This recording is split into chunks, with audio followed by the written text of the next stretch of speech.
இந்தியாவிலேயே மிகவும் உயரமான 10 சிலைகள் எது தெரியுமா? அது தெரிஞ்சுக்கிறதுக்கு முன்னாடி சேனலை மறக்காம சப்ஸ்கிரைப் பண்ணிக்கோங்க.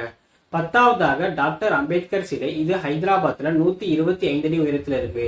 9வதாக தத்தாகதா புத்தர் சிலை. இது சிக்கிம்ல 128 அடி உயரத்துல இருக்கு. 8வதாக திருவள்ளுவர் சிலை. இது கன்னியாகுமரியில 133 அடி உயரத்துல இருக்கு. 7வதாக பரிதால ஆஞ்சநேயர் சிலை. இது ஆந்திர பிரதேசத்துல 135 அடி உயரத்துல இருக்கு. 6வதாக வைஷ்ணோ தேவி சிலை. இது உத்தரப்பிரதேசத்துல 141 அடி உயரத்துல இருக்கு. 5வதாக முருகன் சிலை. இது சேலத்துல 146 அடி உயரத்துல இருக்கு. 4வதாக பஞ்சமுகி அனுமன் சிலை. இது கர்நாடகாவுல 161 அடி உயரத்துல இருக்கு. 3வதாக ஹனுமன் சிலை. இது ஆந்திர பிரதேசத்துல 171 அடி உயரத்துல இருக்கு.